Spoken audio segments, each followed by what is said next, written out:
નમસ્કાર, શ્રી કેશવ કેળવણી ટ્રસ્ટ સંચાલિત શ્રી સરસ્વતી વિદ્યા મંદિર અમદાવાદથી હું ડૉક્ટર નીરવ શાહ. આપણે ધોરણ 10ના વર્ષ 19-20ના ગણિત વિષયના પ્રકરણ 1 વાસ્તવિક સંખ્યાઓનો અભ્યાસ કરીએ છીએ. વાસ્તવિક સંખ્યાઓમાં આપણે યુક્લિડની ભાગ પ્રવિધિ ઉદાહરણ 1 દ્વારા સમજ્યા. આ યુક્લિડની ભાગ પ્રવિધિ એ માત્ર ધન પૂર્ણાંકો માટે જ આપણે સાબિત કરવાની છે.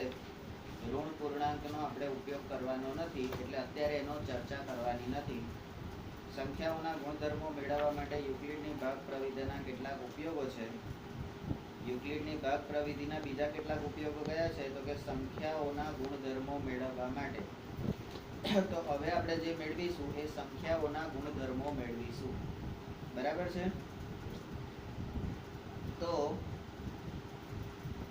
એ ઉપયોગો ઉદાહરણો દ્વારા, ઉપયોગોના કેટલાક ઉદાહરણો અહીંયા આગળ આપણને આપેલા છે.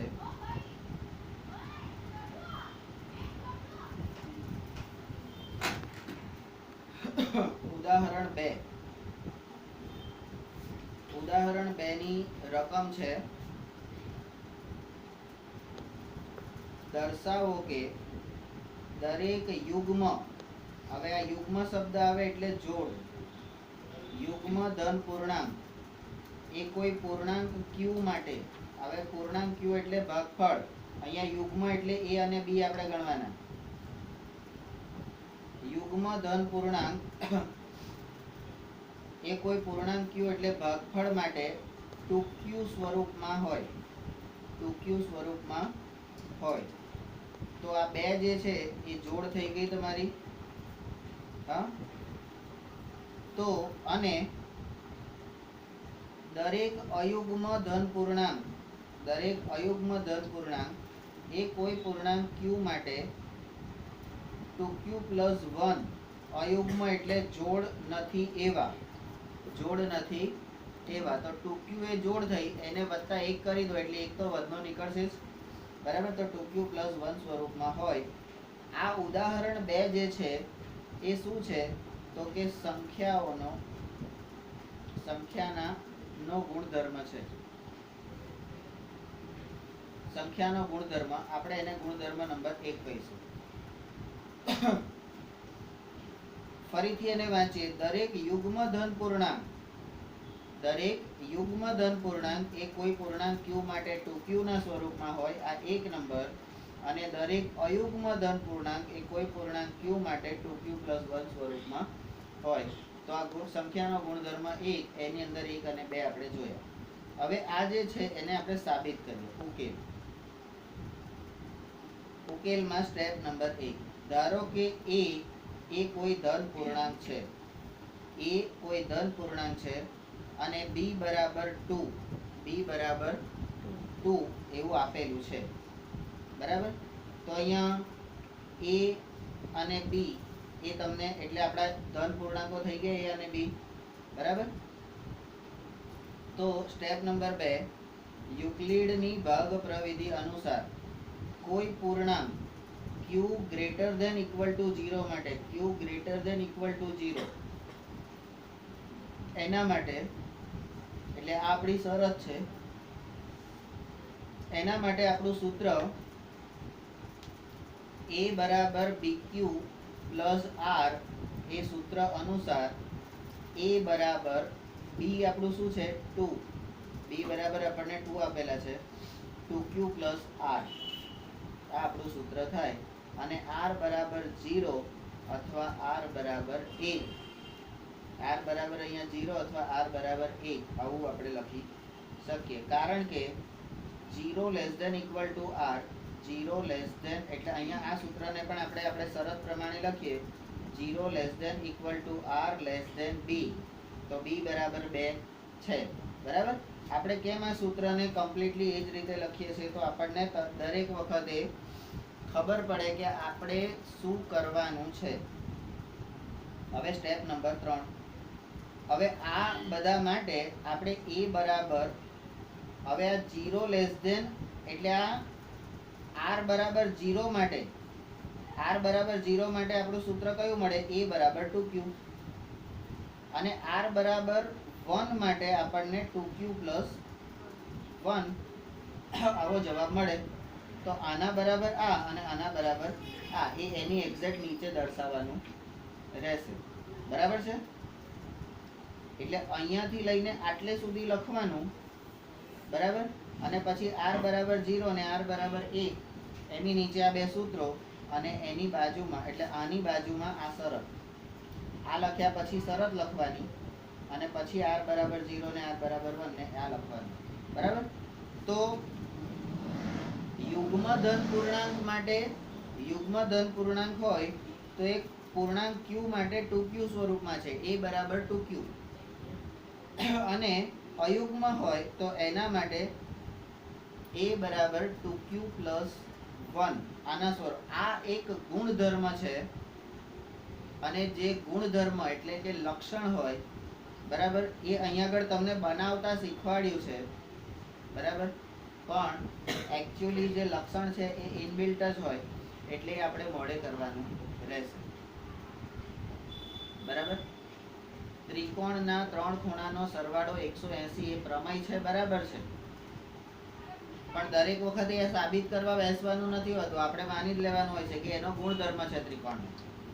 બરાબર? તો એવી રીતે આ સંખ્યાનો ગુણધર્મ એમાં એક આ વસ્તુ કે યુગ્મ ધન પૂર્ણાંક હોય તો a બરાબર 2q અને અયુગ્મ હોય તો a બરાબર 2q પ્લસ 1.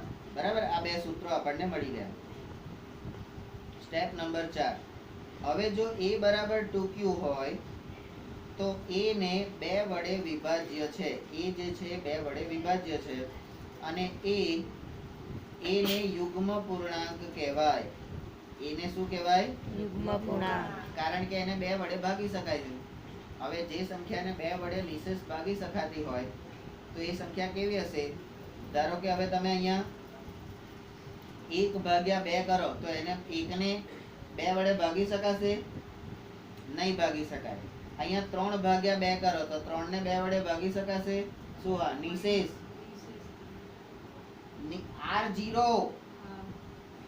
r0. તો આ યુગ્મ કેવી રીતે થયું? તો અહીંયા આગળ 2 હશે અથવા 4 હશે અથવા 6 હશે, 8 હશે તો જ એને યુગ્મ પૂર્ણાંક કહેવાય.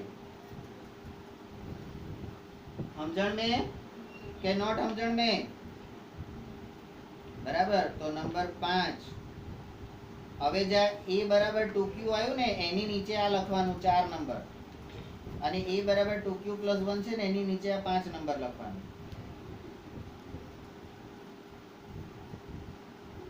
બરાબર? હવે 5 નંબર, જો a બરાબર 2q પ્લસ 1 હોય તો a એ 2 વડે વિભાજ્ય નથી કારણ કે શેષ વધે છે એટલે 2 વડે વિભાજ્ય નથી અને a ને 2 વડે ભાગતા એક શેષ વધે છે.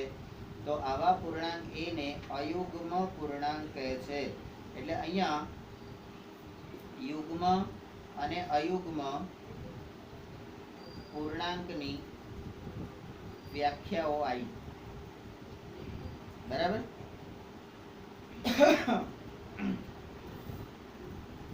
તો આપણો દાખલો જે છે એ અહીંયા આગળ પૂરો થઈ જાય છે પણ એ દાખલા પછી જે થિયરી આવી એ થિયરી આપણે જોવાની છે.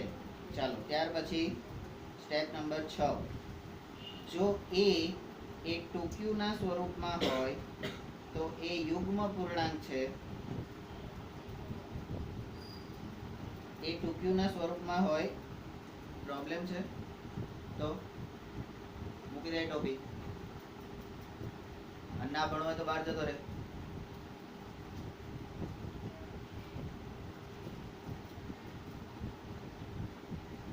એ 2q ના સ્વરૂપમાં હોય તો એ યુગ્મ પૂર્ણાંક છે અને વળી કોઈ પણ ધન પૂર્ણાંક એ યુગ્મ અથવા તો અયુગ્મ હોઈ શકે. બરાબર? તો C માટે કોઈ પણ અયુગ્મ ધન પૂર્ણાંક એટલે કોઈ પણ, બરાબર, આ જનરલ સેન્સમાં આવ્યું. a બરાબર 2q ના સ્વરૂપમાં હોય તો એ યુગ્મ પૂર્ણાંક છે, કોમન. પણ જો અયુગ્મ ધન પૂર્ણાંક હોય તો એ 2q પ્લસ 1 સ્વરૂપમાં જ હોય. બરાબર? ઉદાહરણ 3. ઉદાહરણ 3. ઉદાહરણ 3 ની રકમ જે છે એ તમે જુઓ. દર્શાવો કે કોઈ પણ અયુગ્મ ધન પૂર્ણાંક, હવે યુગ્મમાંથી અયુગ્મમાં આવ્યા, અયુગ્મ ધન પૂર્ણાંક એ કોઈ પૂર્ણાંક q માટે 4q + 1 4q + 1 અથવા તો 4q + 3 સ્વરૂપમાં હોય, બરાબર. તો અહીંયા તમને a બરાબર 2q એક સ્વરૂપ આપ્યું, a બરાબર 2q + 1 આ બીજું સ્વરૂપ આપ્યું. હવે a બરાબર 4q + 1 અને a બરાબર 4q + 3 આ સ્વરૂપ આપે છે, બરાબર. આ બે પહેલા ઉદાહરણમાં શીખ્યા. આ બીજો સંખ્યાનો ગુણધર્મ છે, એ આપણે હવે જોઈએ છે. તો ઉપરથી આપણને આપણા સૂત્ર પ્રમાણે ખબર પડે, બરાબર.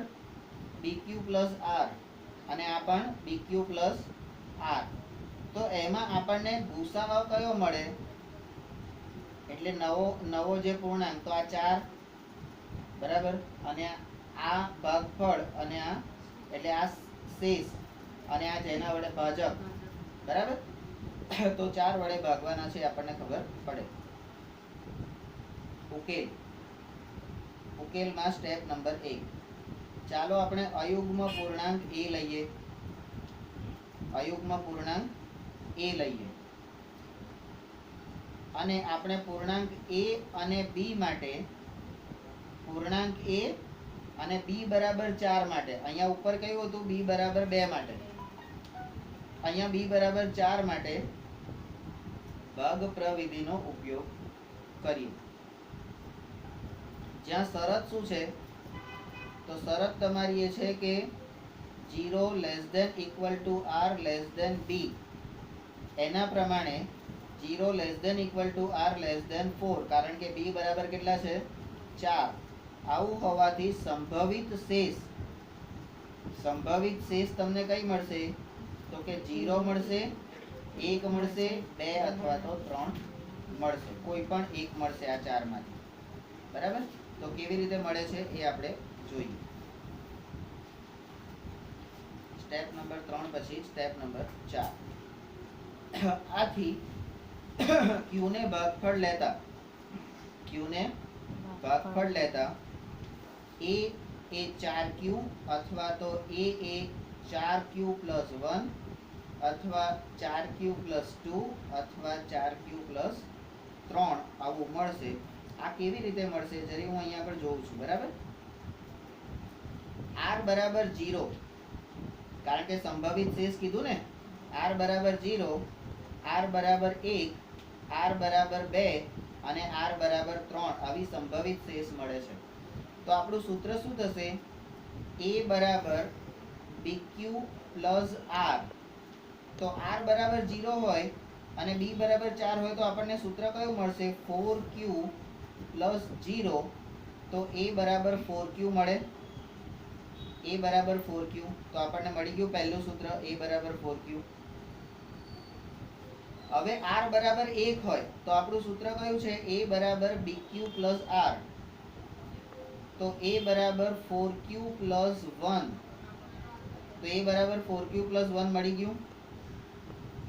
બીજું સૂત્ર 4q + 1 મળ્યું, બધાને દેખાય છે 4q + 1? હા. હવે r બરાબર 2, તો એના માટેનું સૂત્ર a બરાબર bq + r. તો a બરાબર b એટલે 4q + 2. તો તમારું ત્રીજું સૂત્ર જુઓ, 4q + 2 મળ્યું તમને. હવે r બરાબર 3 માટે, તો કે bq + r. તો a બરાબર 4q + 3, બરાબર. આ રીતે તમને 4 એ 4 એટલે r ની સંભવિત શેષ જે છે એ પ્રમાણેના સૂત્રો મળ્યા. Step number 5. જો કે એ અયુગ્મ હોવાથી, આપણા દાખલાની રકમ શું હતી, તો જુઓ અયુગ્મ ધન પૂર્ણાંક. તો એ આપણો છે અયુગ્મ હોવાથી a બરાબર 4q, અને a બરાબર 4q + 2 એ ના હોય, કારણ કે એ બે શેના ઉદાહરણ છે? યુગ્મ સંખ્યાઓના ઉદાહરણ છે. બરાબર? એનું કારણ અહીંયા આપેલું છે, કારણ કે બંનેને બે વડે વિભાજન કરી શકાય છે. બરાબર? બે વડે વિભાજન કરી શકાય છે. તો સ્ટેપ નંબર 6, તો માટે કોઈ પણ અયુગ્મ પૂર્ણાંક એ 4q + 1 અથવા તો 4q + 3 સ્વરૂપમાં હોય. બરાબર? તો અહીંયા 4q + 1 અને 4q + 3 સ્વરૂપમાં હોય. બરાબર? આ યુગ્મ, આ અયુગ્મ અને આ બંને અયુગ્મ. બરાબર? તો આ ચાર વસ્તુ એ સંખ્યા, તો અહીંયા તમને પરીક્ષાની અંદર ખાલી જગ્યામાં, જોડકામાં અથવા તો 1 માર્કના પ્રશ્નમાં આવું પૂછશે કે કોઈ પણ અયુગ્મ પૂર્ણાંક a માટે ભાગફળ q નો ઉપયોગ કરતા, તો એના માટે તમને શું મળે? તો કે ખાલી જગ્યા. તો અયુગ્મ હોય તો 4q + 1 અને 4q + 3, પણ ત્યાં આગળ આપેલું હશે b = 4 માટે. b = 4 માટે તો આ, અને b = 1 માટે લઈએ તો, અરે b = 2 માટે લઈએ તો આગળનું a = 2q + 1 અયુગ્મ માટે, અને યુગ્મ હોય તો a = 2q અને 4 હોય તો a = 4q. તો યુગ્મ અને અયુગ્મ વચ્ચેનો જે ભેદ છે એ આપણે સમજવાનો છે. મિનિટ્સ 17. ઉદાહરણ 4. ઉદાહરણ 4 ની આપણી રકમ છે, એક મીઠાઈવાળા પાસે 420 નંગ કાજુ બરફી છે.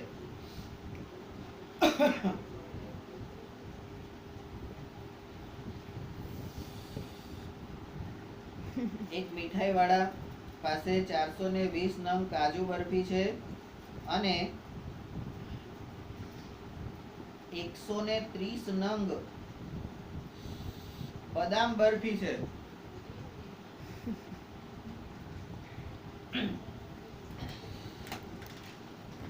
એમાંથી એક મને ભાવતી નથી, એટલે તો ખાલી તમને વિચારવાનું. તો અહીંયા તમને એટલી તો ખબર પડી ગઈ કે તમારું a અને b મળી ગયું. 420 અને 130. આ 420 એટલે તમે ને 130 એટલે હું. બરાબર ને? રકમનો બીજો ભાગ, તે એવી રીતે આ બરફીઓના થપ્પી સ્વરૂપે ગોઠવવા માંગે છે. આનો થપ્પી સ્વરૂપે એટલે એની ઢગલી કરે છે, થપ્પી કરે છે. બરાબર? એકની ઉપર એક ગોઠવે છે. એવી રીતે ગોઠવવા માંગે છે કે દરેક થપ્પીમાં બરફીની સંખ્યા સમાન હોય. હવે બરફીની સંખ્યા સમાન હોય એટલે a = 2q, નિશેષ ભાગી શકાય. બરાબર? હવે એનો ત્રીજો ભાગ રકમનો, તે તાસકમાં ઓછામાં ઓછી જગ્યા રોકે. પાછી થપ્પી જે છે ને એ એવી હોવી જોઈએ કે તાસકમાં ઓછામાં ઓછી જગ્યા રોકે. બરાબર? એટલે ઓછામાં ઓછી એટલે તમારે બેની જ જોડ બનાવવી પડે. ને એક થપ્પી અહીંયા ને એક થપ્પી અહીંયા, એની પર આમ ગોઠવતા જવાનું, અને એ ગોઠવતા બંને થપ્પીમાં સંખ્યા સમાન હોય. બંનેમાં 10-10 હોય, બંનેમાં 15-15 હોય, બંનેમાં. તો એ રીતે ઓછામાં ઓછી જગ્યા રોક એટલે આપણે 2q સ્વરૂપ લેવાનું છે. અહીંયા ખબર પડી જાય. બરાબર? હવે રકમનો ચોથો ભાગ, આ હેતુ માટે દરેક થપ્પીમાં કેટલી સંખ્યામાં બરફી રાખવી જોઈએ? હવે આ જે છે ને એ કોયડો થયો. શું થયો? કોયડો. તો આપણે અહીંયા આગળ કોયડા ઉકેલવાનું એવું કહેતા હતા ને, લોક કોયડા ઉકેલવાના. યુક્લિડનું ભાગાકારનું પૂર્વ પ્રમેય, લોક કોયડા ઉકેલવાના. મારી ટોપલીના ઈંડા. બરાબર? તો એ કોયડો થયો. અને આ કોયડાને આપણે ગણિતની ભાષામાં શું કહીએ છીએ? માથાકૂટ પ્રશ્ન. શું કહીએ છીએ? માથાકૂટ પ્રશ્ન. માથાકૂટ કહેવાય. એવું કહેવાય. કૂટ પ્રશ્ન કહેવાય. શું કહેવાય? કૂટ પ્રશ્ન. એ કૂટ પ્રશ્નનો ઉકેલ કરવા માટે આપણે માથાકૂટ કરવી પડે, બરાબર? પણ અંદર એવું કહેવાય નહીં માથાકૂટ પ્રશ્ન. હા, તો ઉકેલ સ્ટેપ નંબર 1. આ પ્રશ્નનો ઉકેલ પ્રયત્ન અને ભૂલ દ્વારા મેળવી શકાય છે. હવે ફરીથી પાછું યુક્લિડની ભાગ પ્રવિધિ જુઓ. પ્રયત્ન અને ભૂલ આવતું હતું ક્યાંય? પ્રયત્ન અને ભૂલ.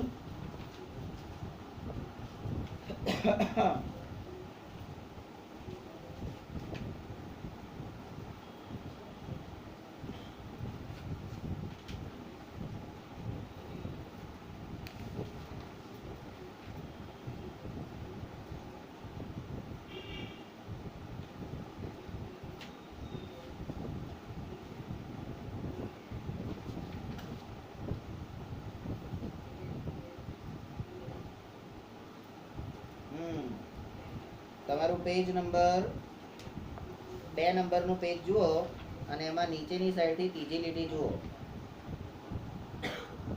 પ્રયત્ન અને ભૂલ. અને પ્રયત્ન અને ભૂલ પરથી શોધવા માટે લસાઅની સંકલ્પનાનો ઉપયોગ કરવાનો છે. તો અહીંયા પણ તમારે પ્રયત્ન અને ભૂલ દ્વારા મેળવી શકાય. એટલે અહીંયા તમારે લખી દેવાનું લસાઅની સંકલ્પના. હે? ગોપાલની નહીં, ગોપાલની નહીં, નીરવની નહીં, દત્તની નહીં, વિશાલની, અજીતની.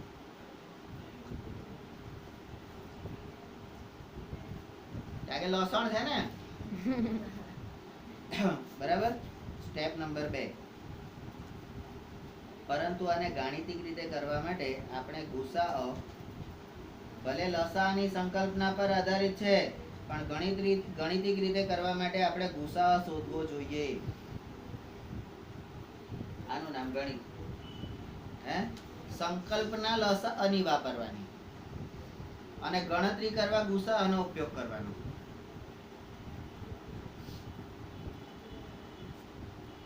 કરવાનો ને, તો આપણે કરવાનું શું? સંકલ્પના લસાઅની વાપરવાની. એટલે અવયવ પાડવાના. અવયવ પાડવાના. અવયવ આપણે કેવી રીતે પાડતા હતા? તો આમ કરીને આમ સમાંતર રેખાની પૂર્વધારણા લા. શું સમાંતર રેખાની? સમાંતર રેખાની છેદિકાની પૂર્વધારણા. કારણ કે પેલી વચ્ચે લીટી મારતા હતા એટલે. નંબર 3.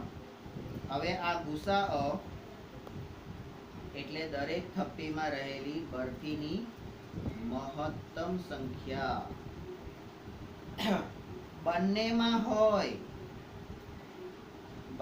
હોય એવી સંખ્યા, અને એ પણ મોટામાં મોટી મહત્તમ સંખ્યા એ થાય. હવે સ્ટેપ નંબર 4. અને આ થપ્પીઓની સંખ્યા પણ લઘુત્તમ થાય. ઓછામાં ઓછી જગ્યા રોકે એવું કીધું હતું ને. આ ડીશ છે એમાં ઓછામાં ઓછી જગ્યા રોકે અને એની મારે થપ્પી બનાવવાની, અને એ થપ્પી પાછી જોડમાં બનાવવાની. તો એક અને બે જ થપ્પી બનાવવી પડે ને. ખંજોળ ન કર.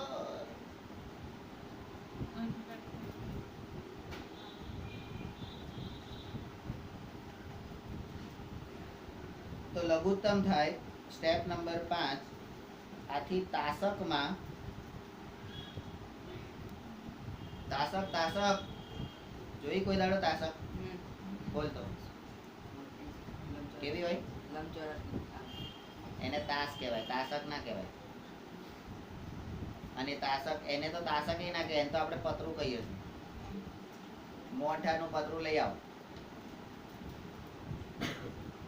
કેવી હોય તાસક? ગોળ હોય. બરાબર છે. ગામડામાં ગોળ હોય. બરાબર. અને તાસકમાં વપરાયેલી જગ્યા લઘુત્તમ પણ થાય. Step number 6. હવે ગુસા શોધવાનો છે. તો ગુસાઅ શોધવા માટે કે છે યુક્લિડની પ્રવિધિનો ઉપયોગ કરતા. યુક્લિડની પ્રવિધિ શું છે? a બરાબર b ઇન્ટુ q વત્તા r. પછી આપણે શરત લખવાની 0 less than equal to r less than b. જ્યાં સુધી આવું ના કરીએ ને ત્યાં સુધી આપણે લોચાવાળા કહેવાય. બરાબર. તો હવે ચલો ત્યારે આપણે ફરીથી પાછા આપણી સંખ્યા કઈ છે? ગુસા આપણે કયો શોધવાનો છે? તો કે ગુસાઅ 420 અલ્પ વિરામ 130 બરાબર. તો કે 420 મોટી સંખ્યા છે. 420 મોટી સંખ્યા છે. તો આમાં આપણે ભાગ પ્રવિધિમાં શું કરવાનું? તો સ્ટેપ નંબર 1, મોટી કઈ નાની કઈ? બરાબર. તો મોટી છે 420 અને નાની કઈ છે 130. તો આ મોટીને આપણે a કહેવાનું, નાનીને આપણે b કહેવાનું. હે? તો આપણે મોટીને a જ કહીએ છીએ, નાનીને b જ કહીએ છીએ ને? હે? મોટીને a ને નાનીને b જ કહીએ છીએ ને? હમણાં જ કીધું નહીં? તું કહે છું તું અને તું તો a ને b. આ મોટી હે ને? તું a ને અને પેલી b. બરાબર. સંખ્યાની વાત છે.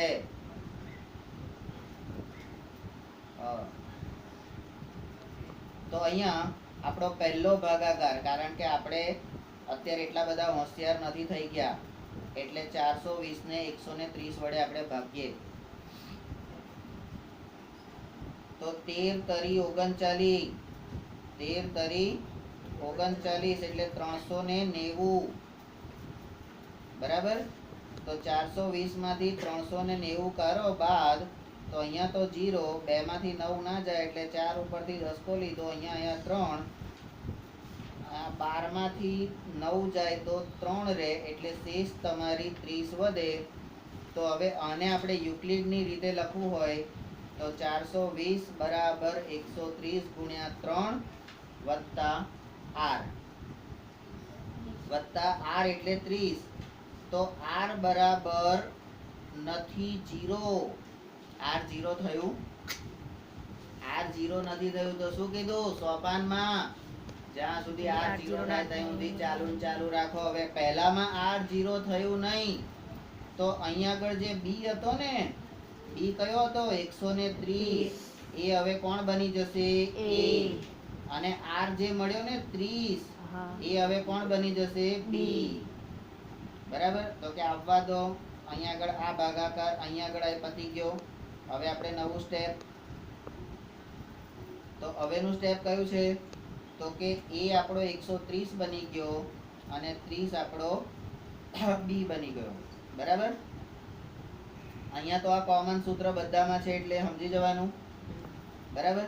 તો હવે 30 ને 100 તો 3 ચોક 12, 3 ચોક 12 એટલે 120 થાય. હા. તો 0, 10 અને 0 તો હજી શેષ 0 વધ્યો. તો હવે શું થયું? તો કે 130 બરાબર 30 ગુણ્યા 4 વત્તા 10. અહીંયા પણ r બરાબર 0 નથી. તો શું કરવાનું? b બરાબર કેટલા છે? b બરાબર 30. એ હવે આ a થઈ જશે અને r વધ્યા કેટલા? 10. એ હવે આપણું b થઈ જશે. બરાબર. તો હવે પાછું આપણે તો ફરીથી પાછું ભાગાકાર ફરી કરવાનો થયો ને, તો 30 અંદર જાય, 10 થી ભાગાકાર કરવાનો. તો 10 એકા 10 દુ 10 ચોક તરી આવે. શેની તરી? હે? આ તરી શેની આવે? સેવ ઉસળમાં તરી આવે ને, મીઠાઈની ઉપર પેલી સિલ્વર કલરની તરી આવે ને. હે? અને મગજની ઉપર પેલી આપણે જે ખેતરમાં પેલા ફરફરિયા થાય છે ને, પેલા પોપટા અંદરથી આમ પેલું ચારોડી કે બદામ જેવું નીકળે, પેલા સુકાયેલા હોય ને ખાવાના ફરફરિયા. આપણા ખેતરમાં હોય તો આપણને એની વેલ્યુ ના હોય. હે? ચારે બાજુ ગમે ત્યાં પડતા હો, પણ એ જ વસ્તુને તમે ભેગી કરીને બજારમાં જઈને વેચો ને તો એ મગજ તરીકે ઉપયોગમાં આવે છે. મગજ બનાવો ને ત્યારે ઉપર એક એક ટપકું ચોંટાડવા માટે એનો ઉપયોગ થાય. હે તમે ઝાડ છે ત્યાં તમારી વેલ્યુ નહીં. તમે તેને પગ નીચે કતરી નાખો, કચરામાં બાળી નાખો, નાખી દો, એવું કરો. 2 મિનિટ. તો એ મગજ તરી આપણે ભેગી કરી તમારા આજુબાજુ તો ઝાડ હશે, હરેરીમાં તો છે, મને ખબર છે, બરાબર, તમારે હશે. હા, તો એ ફરફરિયા ભેગા કરવાના, બરાબર, બજારમાં જઈને કરિયાણાની દુકાનવાળા હોય ને અથવા તો હોલસેલરો હોય એને વેચવાના, બરાબર, આપણને પૈસા મળે. મારા બેટા આપણી જોડે કિલોના 10 રૂપિયા કિલો લઈ લે અને મગજ પર ચોંટાડી ના લે ને તો એ મગજ આપણને 300 રૂપિયા કિલો આલે, બરાબર. તમારી પાસેથી 10 રૂપિયા કિલો લીધા અને એક એક મગજ ઉપર ચોંટાડીને 10 ટપકા આપ્યા, 10 બચકા આપ્યા અને કિલો થયું તો 300 રૂપિયા લઈ. ખબર પડી વેલ્યુ? હા, તો અહીંયા 10 તરી 30, શેષ 0 થઈ ગયો. હવે શેષ 0 થઈ જાય એટલે આપણું કામ પૂરું થઈ જાય, બરાબર. r બરાબર 0 થઈ ગયો. હવે આગળ a ને b ને r ને કસાને ફેરવવાના નથી. તો 30 બરાબર 10 ગુણ્યા 3 વત્તા 0, સ્ટેપ નંબર 7. આથી 420 અને 130 નો ગુસાઅ એટલે 10 થાય. ગુસાઅ કેટલો થાય? 10 થાય. સ્ટેપ નંબર 8 માટે તે મીઠાઈ વાળાએ દરેક થપ્પીમાં કોઈ પણ પ્રકારની બરફીની સંખ્યા 10 ની થપ્પી કરી હશે, બરાબર. નોંધ નંબર 9, નોંધ. દરેક થપ્પીમાં બરફીની સમાન સંખ્યા d હોય તો 420 અને 130 બંને એ d વડે વિભાજ્ય થાય. અને થપ્પીઓની સંખ્યા 420 ભાગ્યા d અને 130 ભાગ્યા d એ ન્યૂનતમ એટલે ઓછામાં ઓછી હોય, બરાબર. અને સ્ટેપ નંબર c, તાસકમાં ઓછામાં ઓછી જગ્યા રોકે. અને સ્ટેપ નંબર d, આ માટે d મહત્તમ હોય એ આવશ્યક છે. અને સ્ટેપ નંબર e, આથી d બરાબર ગુસાઅ, d બરાબર ગુસાઅ 420 અલ્પવિરામ 130, બરાબર. આ d જે છે એ ગુસાઅ છે, d છે એ ગુસાઅ છે, બરાબર. પણ એનું એ d નું ફૂલ ફોર્મ શું છે એ તમારે શોધવા માટે નાના ધોરણમાં પાછા જવું પડશે, બરાબર. તો ઉદાહરણ 4 અહીંયા આગળ પૂરું થયું અને ત્યાર પછી આપણું છે સ્વાધ્યાય 1.1 જે તમારે જાતે ગણવાનું છે, હું ગણવાનો નથી.